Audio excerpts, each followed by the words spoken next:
सुशांत सिंह राजपूत की मौत के बाद एनसीबी ने रिया चक्रवर्ती को 14 दिनों के लिए जेल भेज दिया है। रिया के जेल जाने के बाद कई सेलिब्रिटीज रिया को सपोर्ट करते हुए दिखाई दे रहे हैं। सोशल मीडिया पर कई तरह के सवाल उठाए जा रहे हैं। अब तो रिया की तुलना दिग्गज एक्ट्रेस रेखा से की जा रही है। प्लेबैक सिंगर चिन्मयी श्रीपदा ने ट्वीट कर रेखा और रिया की तुलना की।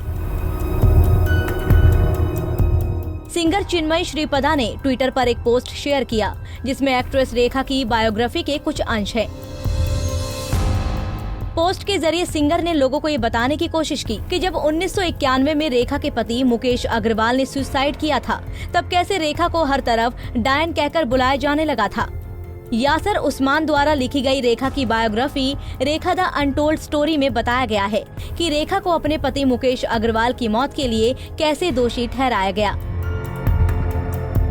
चिन्मयी द्वारा शेयर की गई पोस्ट में बताया गया है कि रेखा के पति मुकेश अग्रवाल ने शादी के अगले साल ही फांसी लगाकर सुसाइड कर लिया था। मुकेश अग्रवाल की आत्महत्या के बाद खबरें सामने आई थी कि जिस दुपट्टे से उन्होंने फांसी लगाई थी वो रेखा का था, जिसके बाद रेखा पर कई तरह के इल्जाम लगाए गए थे।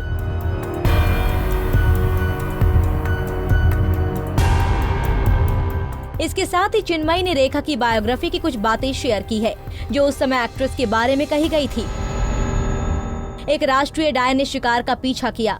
पूरे देश में लोग उससे नफरत करने लगे, उसे बेरहम और भक्षक के रूप में आंकने लगे। मुकेश की मां ने उस समय सुर्खियां बटोरी जब उन्होंने रोते बिलखते कहा कि वो डायन मेरे बेटे को खा गई, भगवान उसे कभी माफ नहीं करेगा। अनिल गुप्ता ने कहा, मेरे भाई को रेखा से सच्चा प्यार था, उसके प्यार के लिए वो कुछ भी कर सकता था। वो बर्दाश्त नहीं कर सका कि रेखा उसके साथ क्या कर रही थी। अब वो क्या चाहती है? क्या वो हमारा पैसा चाहती है? सुभाष घई ने कहा था, रेखा ने फिल्म इंडस्ट्री के चेहरे पर ऐसा धब्बा लगा दिया कि इसे आसानी से धो पाना मुश्किल होगा। मुझे लगता है कि इसके बाद कोई भी सम्मानित परिवार किसी भी अभिनेत्री को अपनी बहू के रूप में स्वीकार करने से पहले 2 बार सोचेगा। ये उसके लिए पेशेवर रूप से भी कठिन होने जा रहा है।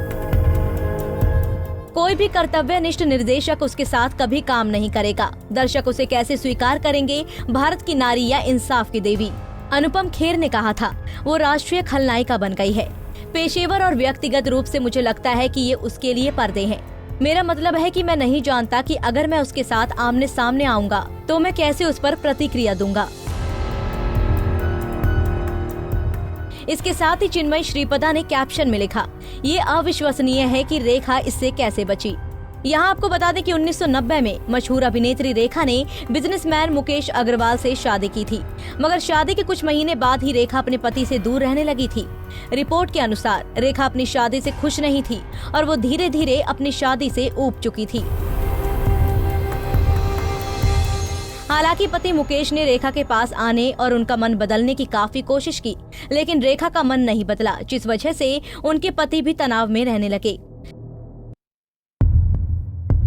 कहा जाता है कि तनाव का असर मुकेश पर इस कदर पड़ा कि शादी के महज 7 महीने के अंदर ही उन्होंने आत्महत्या कर ली।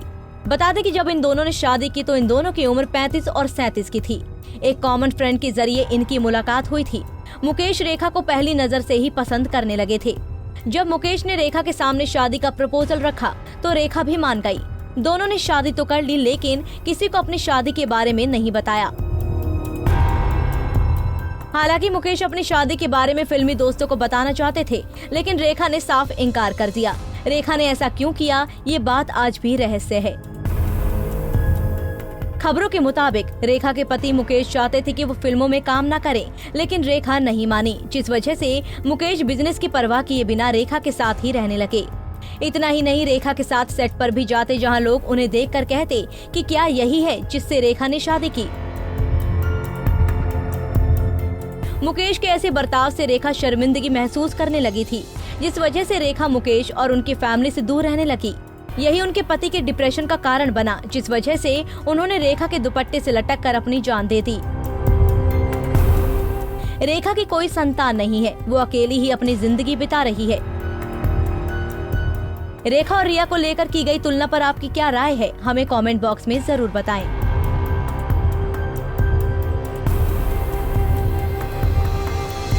नारी से जुड़ी मोर अपडेट्स के लिए हमारे इंस्टाग्राम को फॉलो, फेसबुक को लाइक और यूट्यूब चैनल सब्सक्राइब करना ना भूलें।